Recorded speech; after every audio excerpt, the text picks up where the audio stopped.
Hello there. Welcome to Empathetic Educators. We are back for season 3. Oh my goodness, I am so excited. I've just finished my teaching for the day and our guest has just finished his job as well. So we're just getting ourselves into the swing of things. And I am so excited to have everyone on board. I'm so excited to get back into this after the new year and after Christmas.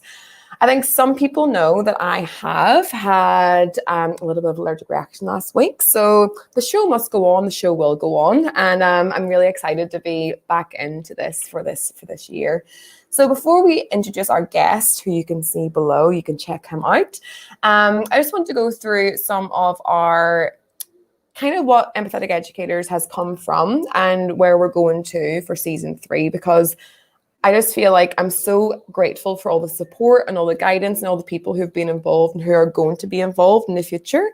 And I just wanted to draw all these things together and show where our plan is going towards as well. So this is kind of a little visual. This is our Empathetic Educators Tree of Life. And so I think a lot of people have been on board for the past couple of months. And you can really see where we've come from. So the seeds are where we just have to get nerdy. And it says neuroscience, empathy, relationships, design, and psychology. Those are the foundations of where we are at, where we are coming from. And then we're moving on to the powers within our grasp. So we have growth, relationships, accountability, systems, challenge, and perspectives. And this is really, really important for where we're coming from and where we're going to as well. And what we want to flourish out of that is curiosity, collaboration, confidence, comprehension, creativity, critical thinking. And that really ties into the segment for today. So those 6 skills that you can see that I hope to flourish coming out of Empathetic Educators, this is where the segment has come from, jobs now and beyond.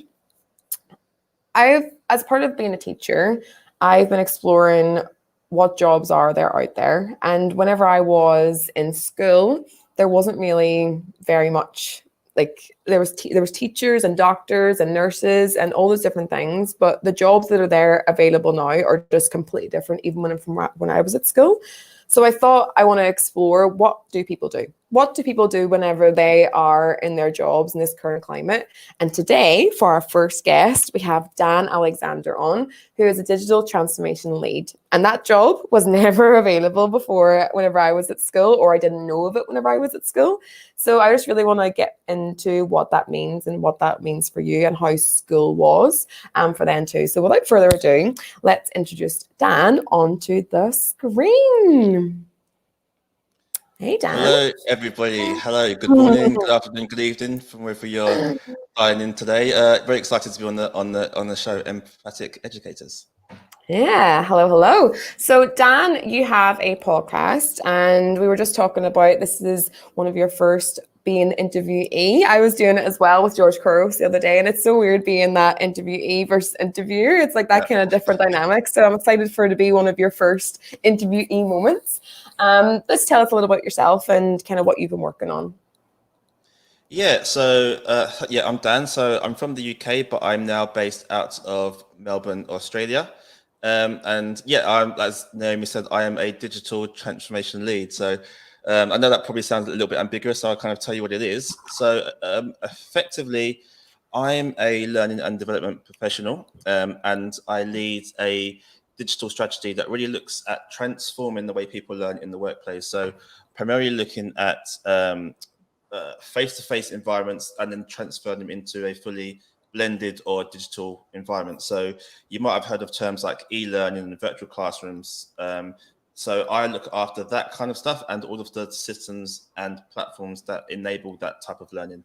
So not only do I do that, but then I deal with like some of the technical challenges that people may have, but as well as the kind of cultural challenges and trying to making people feel comfortable with digital, get them over the line, and also some of the organizational constructs, which might be a bit of a challenge. Cool. And as well as that, you've also got another element that you're doing, the podcast that we just mentioned. What's that called, and what have you been working on with that?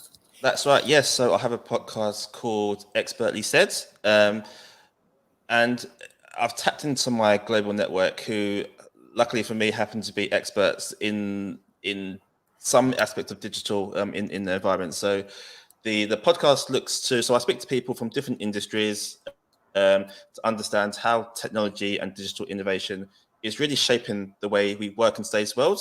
And so we're exploring the benefits of kind of digital innovation, but also some of the challenges and some of the impacts it potentially has at a human level and societal level. And I think that's really cool. Like what you're just saying, all those different like innovation and like all those different, it's so important to have it at different levels. But a lot of these words, the reason why I want to do this as well is a lot of these words sometimes can be like kind of like we're now innovating and we are now doing this, but actually what does that actually mean? And I think for me, that's why I would like to have this conversation with all different people, because I think like we have you as like in the digital sphere, and I hope in 2 weeks time I'm going to have my friend who's a doctor, and like what does that mean in that sphere, and then what does it mean to be in like all different spheres. It feels like innovating and all those words are words that we're using, but what does it actually look like? And then I'm hoping to take those takeaways and see what that looks like then in the classroom as well, because we do have these like you're saying about e-learning.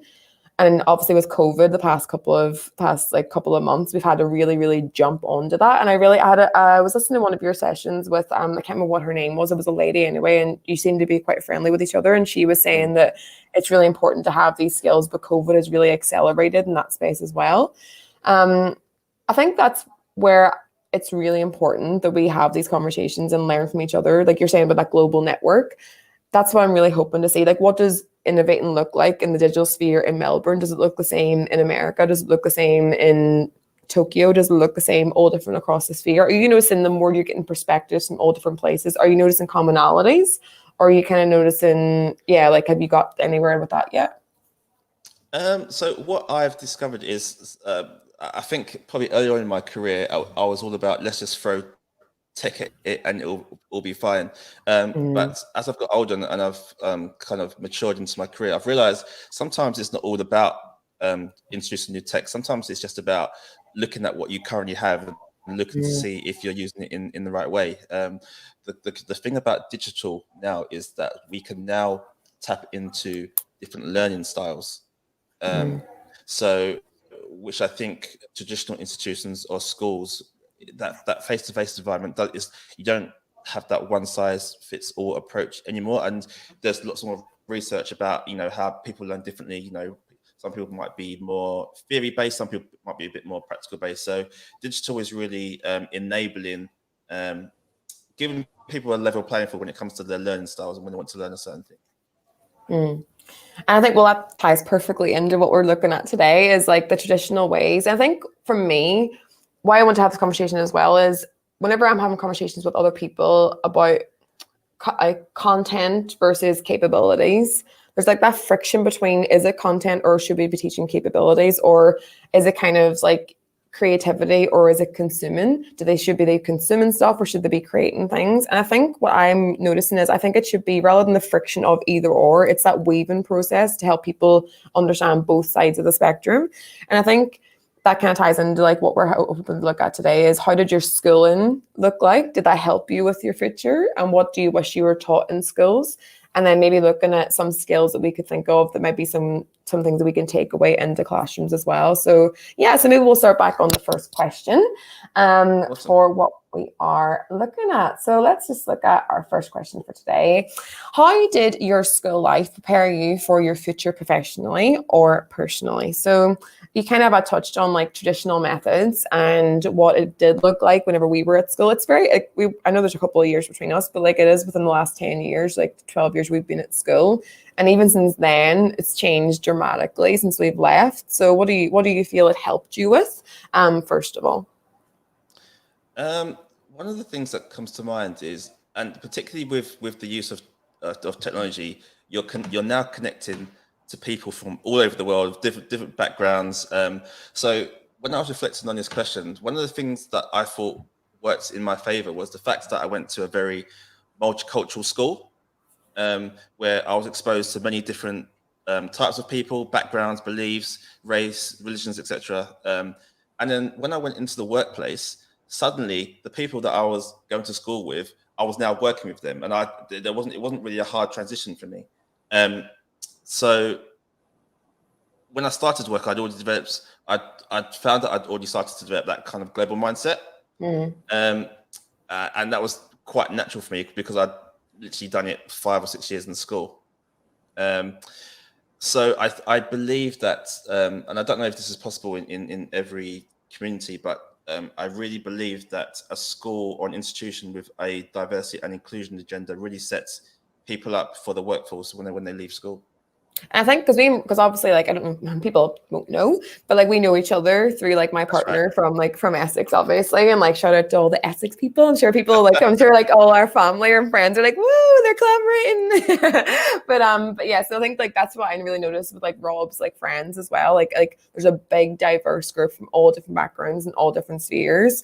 Probably more so than where I was from whenever I grew up. And I think I agree that like that perspective, which is one of the pillars for empathetic educators, is perspectives, is really important to like have that global mindset. So yeah, I think it's a really big takeaway for it. Yeah. And I had like another ticket item as well. So I feel that I always played lots of sports in school as well.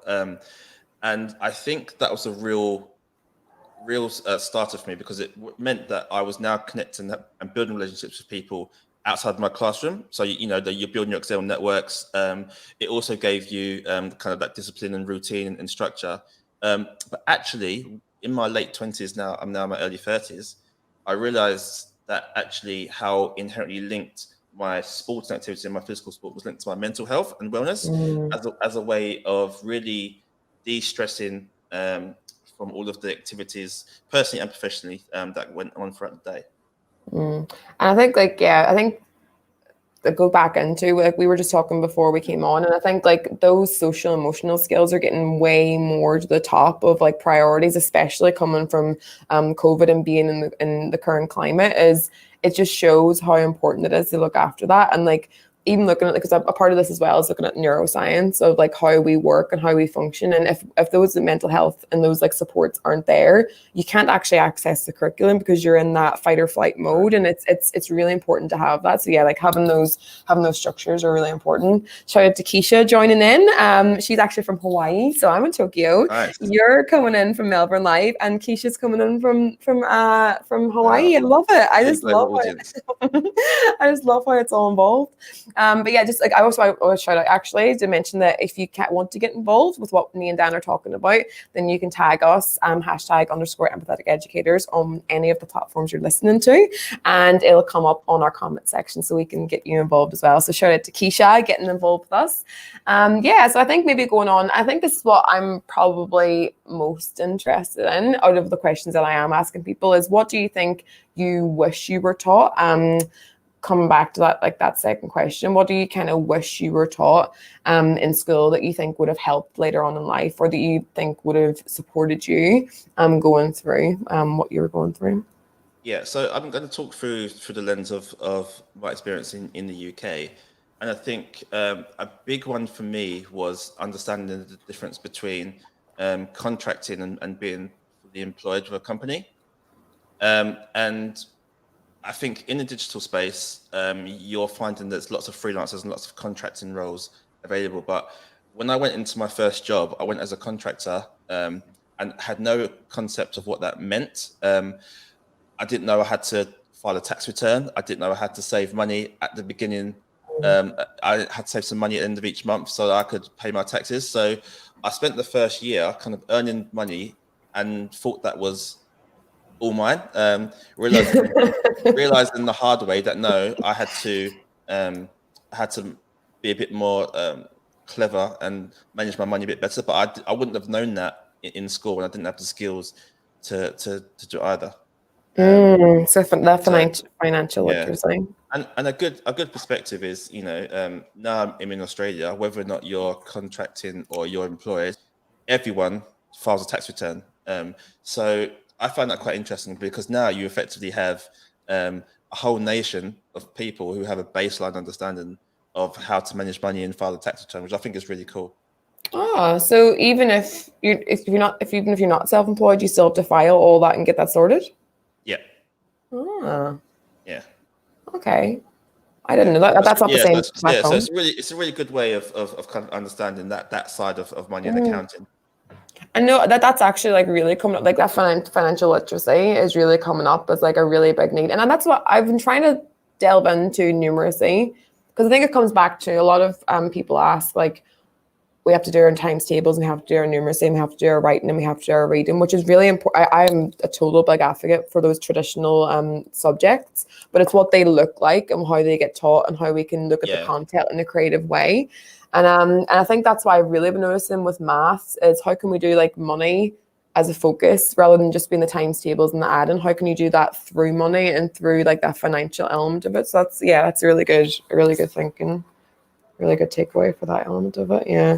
Yeah. So I think I wasn't actually expecting that. That's actually a really good little thing. I was expecting more of like, I don't know what I was expecting actually, but that's financial literacy was a really good takeaway for it. And I think going back to like the third question of like what skills or qualities should be taught to help learners with their now and their future. So the reason why I'm writing like there in such big capital letters is because what I'm finding, I really want this part to be, because a lot of conversations I've had with parents is, but what do I need my learners to know? What do they need to do? And like as teachers, because the jobs are changing so much, and because the jobs are not just one job fits all now. I think if you go back to that question, like the response you had before, not one size fits all in learning, but actually not one job fits all. There's not just like go to university and go and be a lawyer, go to university and go pick that path. There's so many different things that the learners need. And I think it's actually really helpful because some learners who maybe aren't succeeding in the traditional ways of school can succeed in so many other creative platforms now. So what do you think learners will help for their futures and their now? What skills do you think would help? So one of the big things that are coming out that I'm seeing is being able to understand data. So data analysis. So I think no matter what you go into when you leave school, I think at some stage in your career, you'll be exposed to large data.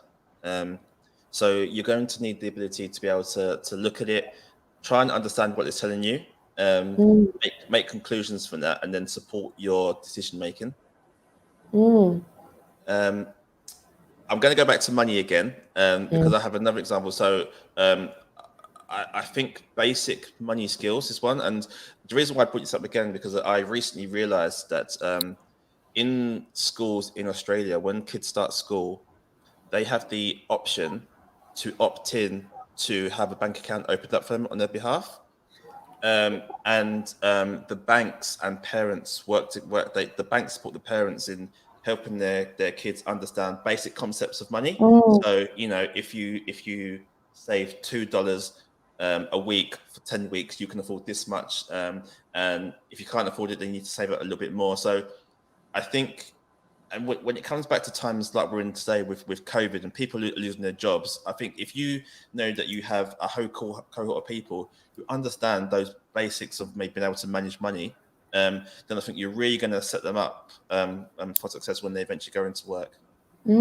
That's so important. Like Rob, because I was very much bad with money, like literally so bad with money, and I didn't even realize it. Like I didn't even, just because like taking money from the bank whenever like you're 18, like I was 18 going to university, people were offering me money. I was like, yes, please, thank you very much. I'm going to have a great time at uni.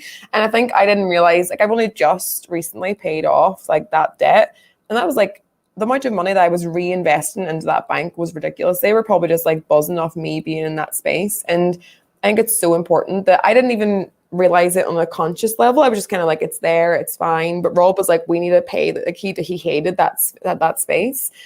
And I think it's so important that now I wish I had known that back then. So yeah, I totally agree. It's like that, like that money management type of. Yeah, and again, it comes down to, when you leave school in Australia, everybody has had the opportunity to have a baseline level of money management, which I think it's great. No, that's a really good one. Thank you. And your third one?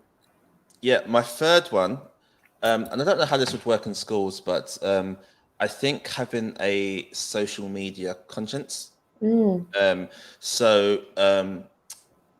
Teaching people how to use social media responsibly. People might never opt to have a social media profile or account, but being able to understand what the consequences of certain interactions may have, not only maybe on your career 5 or 10 years down the line, but also the kind of consequences it could have on your peers, your friends. Online bullying is rife right now. So I think somehow educating students to understand, to understand and apply maybe sensible use of social media. And I think that's a really big topic and a really controversial topic, is like, should they have this, should they have access to that, what should they do with that? But I really like the approach. It's like another friend of mine from Twitter and from like the Google sphere is Adam Hill, and his project is Media by Example. And I really love the way he approaches it, because like I think sometimes we can look at it like, don't let them do this because that means they're going to do that, or don't let them do this because that means they could have access to that. But actually Media by Example is trying to show how adults, like not just the children. I've learned so much. I don't know about you with your podcast, but I've learned so much about social media by having this platform. Like what I've been creating, what I've needed to do with hashtags, what I've needed to do with connecting with people, what I've needed to do with creating the sphere with it. By me walking those shoes, I really empathize with what the kids might need to do or what they might need to learn. And that's what I really like with like the Adam's project, is Media by Example is, yes, teaching kids how to be good with media, but it's actually teaching the adults how to be good with media, because we didn't grow up with this. Like I would consider myself a young pup still. My mommy would be like, yes, you are definitely a young pup, but I am nothing compared to what the kids are now of like digital age. We didn't grow up with like, we still grew up with like the dial-up tone. We had to wait until the next person to be online. So I think like me learning this now as an adult is really helping me understand what the kids need. So I totally agree. But I think it could be more, how can we help the adults with that space as well as the learners with that space too? So yeah. No, that's cool. That's you know what? I didn't know what I was really going to expect from a digital transformation lead, but I like I really like the data analysis, and that's why I'm hoping. What I hope to get from this is something new from my own perspective, and because like I don't work in that sphere. I have never worked like outside of teaching. I've never worked in that kind of sphere, and you're bringing a perspective of a data handling, like that's a job that people have to do. That's what you have to do in your sphere. I use data as well, but kind of getting that perspective from like what you're working on as well is really, really cool. Yeah, and if anything I've learned so far is that, and I'll probably come back to the human level again, the technology has made it so easy to work, but as a result, it's actually made our workload 10 times as much as what we used to do. So I think you can learn the technical skills of any industry in digital, but it's really about how you manage that and how you weave it into your life and how you find that work-life balance. And I think like that just comes back to like the themes of the themes of last season was growth and relationships, and we've moved now on to like the accountability of yourself. And I think like I wrote down reevaluating, and like you've mentioned a couple of times how you've had a change just through what you've mentioned. You've mentioned like having to change your thoughts or having to reevaluate what you're doing, and I think that's really important for mental health as well, as like challenging yourself to do more, but also understanding where you are at as well. So having that balance between giving a bit more of yourself, because we can give more and we can do more and we can do all this, but then taking a step back and understanding yourself as well is like really important. I think, is there any challenges? Because I feel like challenge helps growth. Like that's anything that I've ever done, like moving country, doing all those things. What do you think is one of your biggest challenges that you faced, and how that's helped, how that's kind of supported you in that space?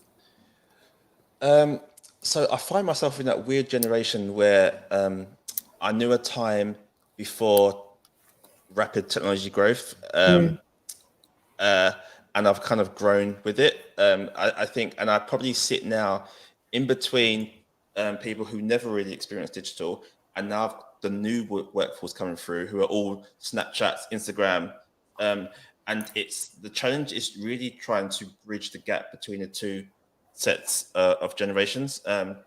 You've got a generation who just loves digital and will adopt it. They're like duck to water. But then you've got another group of people who are a bit more reluctant. They don't like change as much. They're used to what they know.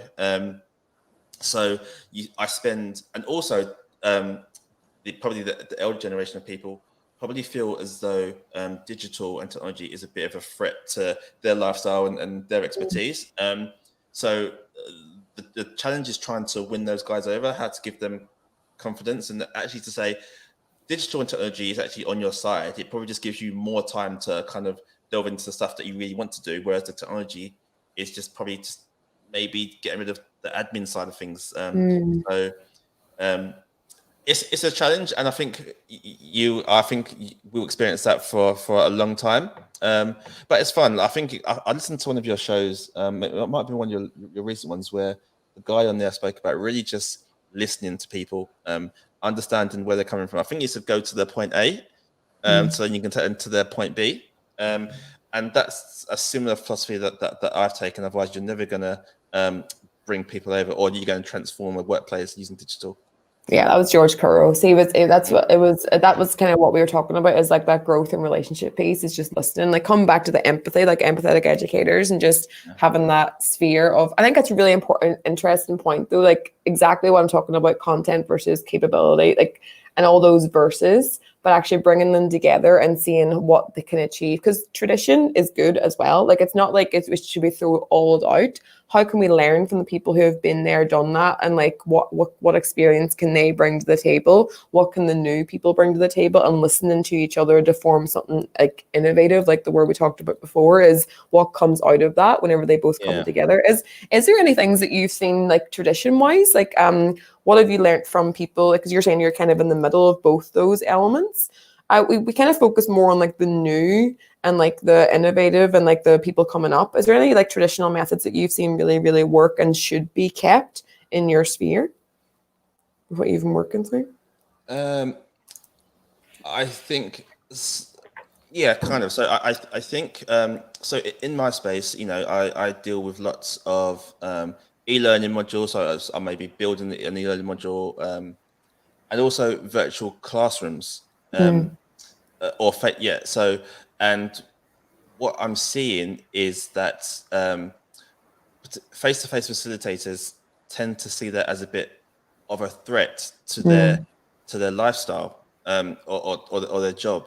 And actually, I think that method is still current and still relevant. I think you're always going to need a face-to-face element. But I think now that you can do it in a digital format, it just gives you scalability, and you can, rather than do it in one location, you can probably do it in multiple locations, like we're doing today. But there just may need to be a few skills to facilitate in a virtual environment that we need to take on. But fundamentally, the skill is the same.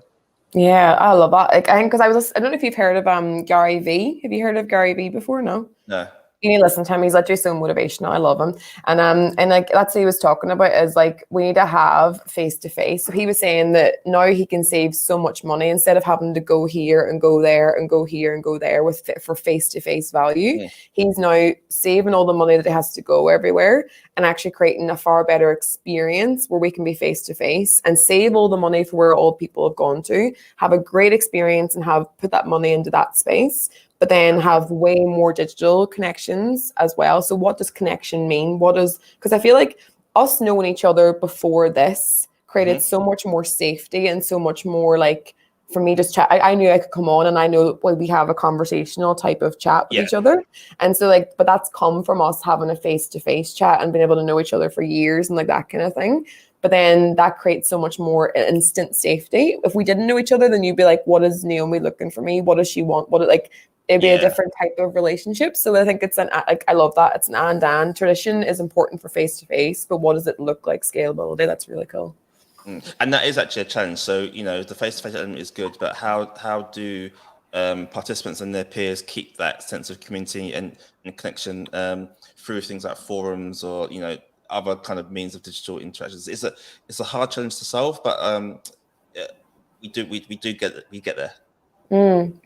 I think that's what one of the big takeaways from online learning with the kids for me was relationship building came first. Like I would have little game, like before I even got to the learning, like we'd be doing games online. We'd be doing like me sharing like my teddy bear. Or I would come on with like, I would got like apps where I would like come on with like little faces. Like it's a bit different from like, I don't know if that would work the same in your work, but like going back to the school element, those takeaways for teachers is what Empathetic Educators is for as well, is that relationship came first. Like instead of going straight to the academic side of it, we were building that culture. We were building that like that safe space for the kids to want to come on.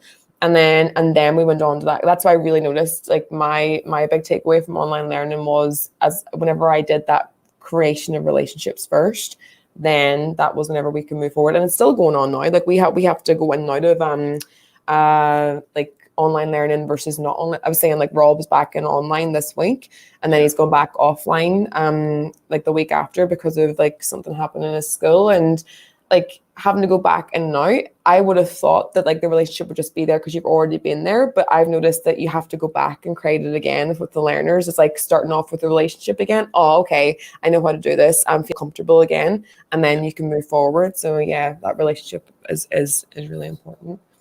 So yeah, I think Keisha said again, she's loving the discussion of real life skills. In South Africa, they have classes called life skills where the money management and data analysis is practiced. We need to see more of this. I totally agree. Like that's really, really important to be having those spaces as well. So yes, love it. Thank you so much, Dan. This has been so cool. Like I'm so glad that we're connecting today. And I really have had some things that are making me think about what that means for my classroom too. So any more takeaways for the end of the show before we share your amazing photograph from one of your places around the world? Do you have any like little last minute takeaways? Or I would like you to share a little bit of where we can find you and your podcast as well. So because I think it's really, really nicely tied together. Yep, sure. So predominantly you can find me on Instagram called Expertly Said. Where I host a number of podcasts looking at technology and digital innovation and how it affects different industries and what the human impacts and societal impacts are on that. Yeah, so I love it. So yeah, so it's on here, and I've also put it in the bio for YouTube and Facebook as well. So if you're listening on there, you can click on his link tree and you can find him on there too, because there's lots of great takeaways. So our very end of each of the sessions is going to be linking to Global Light Unite, because like you said, those connections are really important, and a lot of us can't travel. So I wanted to have a little element of us going to the different parts of the world where the people are. So I'm going to share a little photograph, and then we'll come back and you can tell us all about what's happening here. So this is you, I presume, in Australia. What is a fun fact about your part of the world, and why did you choose this photograph? So for Global Light Unite. So I chose the photograph because one, I was amazed. I was amazed about kangaroos. But a fun fact is that the Australians are just as excited to see a kangaroo as I am, which I find quite funny. But also, so when I arrived in Australia, maybe it was 2 years ago, I quickly learned that there's actually in a national effort to try and unite the country, there's actually a formal acknowledgement of the Indigenous community. So it looks at their history and what the impact on the European settlement had on the people back then and what the impact now today. So if you visit Australia and you attend any formal meeting, a conference, a sporting event, or a public gathering, at the beginning of that, there'll be what's known as a formal acknowledgement of country, where you acknowledge the traditional owners of the land in relation to where you are geographically in Australia. So, for example, I'm in Melbourne. So what I would say is I'm on the traditional lands of the Wurundjeri people, whose lands and ancestral waters we live and work on. And I pay my respects to the elders past, present, and emerging.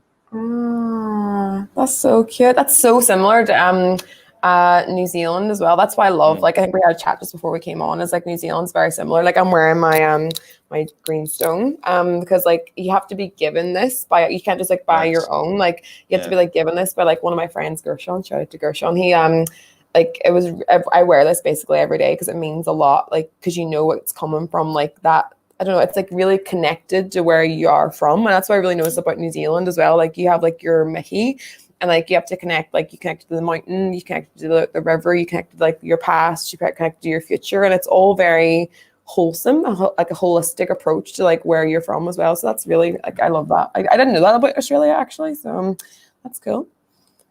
Yeah, it's awesome, and I've worked with a few people from the communities as well, and just listen to their stories, and it's real humbling just kind of listen to their story and kind of seeing where they've come from to where they are today. So it's a really good experience. Love it. Yeah. So you were saying that like the people in the Australians love the kangaroos just as much as the They tourists. love them. Yeah, they jump up and down and go, look, I've just seen one. Everyone else. Love it, love it, love it, love it. So yeah, thank you so much, Dan, for being on, and the really great takeaways from what we're experiencing at the minute. And I just hope that we can continue to collaborate moving forward. And I think Keisha actually said that they do the same in Canada as well. So I think like there must be a lot of good. so it's like we need to learn a few lessons back in the UK. I know about like different people. Yeah, it's yeah. I love, like, that's what, like, me and Rob being like now